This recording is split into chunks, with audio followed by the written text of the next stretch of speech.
ఇచ్చారు, చాలా ఎలివేషన్ ఇచ్చారు. ఏదో చేద్దాం అనుకున్నారు, మధ్యలో కొంచెం మనోడిని చీట్ చేద్దామని మంచి మనోజ్కి ఎలాంటి క్యారెక్టర్ ఇచ్చారు, హీరో కమ్ విలన్ ఇచ్చారు. మారిపోయాడు, సేమ్ రానాలా మారిపోయాడు, బాహుబలిలో మారిపోయినట్టు. కానీ నారా రోహిత్ మాత్రం క్లారిటీగా దాన్ని ఎలా చేయాలో చేశాడు. చనిపోతాడు, అదొకటే డిసప్పాయింట్. కానీ బాహుబలిలో ప్రభాస్ రేంజ్ అంత క్యారెక్టర్ ఇచ్చారు.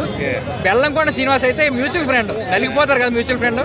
సినిమా మొత్తం నలిగిపోతాడు, లాస్ట్కి ఇద్దరు. అది మాత్రం ముగ్గురిని ఎక్కువగా చూపించాడు, ముగ్గురిని ఎలా హైలైట్ చేయాలో అలా హైలైట్ చేశాడు. ఇంట్రడక్షన్లు కూడా అసలు చాలా నీట్ గా ఫస్ట్ 10 minutes లోనే ముగ్గురికి ఇంట్రడక్షన్ ఇచ్చేసాడు. ఎవరికి ఎలివేషన్ తగ్గలేదు, ముగ్గురు క్యారెక్టర్ అలా నీట్ గా తీసుకెళ్లాడు. మధ్యలో ఎక్కడా బోర్ కొట్టలేదు, బోర్ కొట్టద్దేమని ఫీలింగ్ కూడా డైరెక్టర్ రాని కూడా తెలివిగా వెన్నెల సాంగ్ అని ఒక మంచి సాంగ్ పెట్టాడు. వెన్నెల సాంగ్ విన్నా వెంటనే ఇంకా అయిపోయింది, ఇంక సినిమాలో సాంగ్స్ ఏముండవు పెద్దగానే ఫీల్ అయ్యేటప్పుడు సంక్రాంతి సాంగ్ కూడా పెట్టాడు. ఇదేనేమో ఇంక సాంగ్స్ ఉండాలి, ఎంత యాక్షన్ మూవీ సాంగ్ పెడతంటే గిచ్చిడి సాంగ్ కూడా పెట్టాడు. సినిమా మొత్తం శంకర్ గారి కూతురు బెల్లంకొండ సినిమాకి ఇస్తానే ఉన్నాడు. అన్నిసార్లు నిజంగా ఎలా ఇచ్చుకుందో నాకు కూడా అర్థం కాదు, బాగా ఇచ్చాడు. శంకర్ గారి కూతురు ఇలా యాక్ట్ చేయాలని నేను ఎక్స్పెక్ట్ చేయలేదు, ఎందుకంటే పెద్ద డైరెక్టర్ కూతురు ఈ విధంగా ఇచ్చుకుంటుందని నేను ఎక్స్పెక్ట్ చేయలేదు. ముగ్గురు హీరోలు చాలా ఆకలిగా ఉన్నారు కదా హిట్ కోసం, వాళ్ళ ఆకలి తీరుతుందా? తీరింది, ఖచ్చితంగా తీరింది. ముగ్గురిని కూడా ఎవరిని కుర్రోడు అన్నట్టు ఏం చూపించలే, మంచి నికాల్సిన వయసులో మంచి రాట చెల్లినట్టే చూపించాడు. మంచి రఫ్ అండ్ టఫ్ గా.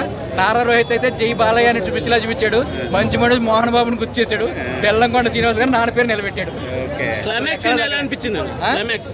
క్లైమాక్స్ సీన్ కూడా చాలా నీట్ గా, అంటే ఎక్స్పెక్ట్ చేయరు, ఏదో ఒక మర్డర్ చేసి వచ్చాడు అనుకుంటారు.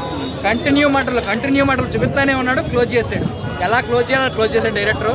చాలా తెలుగుగా తీశాడు మూవీ మాత్రం. కాంతారా ఎలివేషన్స్ ఉన్నాయంట కదా, కాంతారా ఎలివేషన్స్ ఉన్నాయి, కానీ బెల్లంకొండ శ్రీనివాస్ నుంచి కాంతారా ఎక్స్పెక్ట్ చేయలేంగా.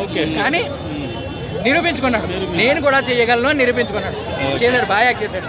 అంత ఎక్స్పెక్ట్ చేయలేదు. బెల్లం ఫ్యాన్స్ ఎవరు? మెగా ఫ్యాన్స్ యాంటీ చేసేలా ఏం లేదా? సాయిధరంతో ఇంటర్వ్యూ జరిగింది, డైరెక్టర్ గురించి అప్పట్లో ఇప్పుడు పోస్ట్ పెట్టాడని. లేదు అంత ఏం లేదు, అందరూ ఎంజాయ్ చేస్తారు మూవీ ఖచ్చితంగా. యాక్షన్ మూవీస్ లేవు, మధ్యన శ్రీ విష్ణు కామెడీ మూవీ వచ్చింది కదా, యాక్షన్ మిస్ అయ్యారు మధ్యలో. ఈ యాక్షన్ మూవీ కవర్ చేస్తుంది. ఎంత యాక్షన్ మూవీ, అసలు స్టోరీ ఎక్కడి నుంచి తెచ్చాడు అర్థం కావట్లేదు. ఎంత గొప్ప స్టోరీ నాకు అర్థం కావట్లేదు.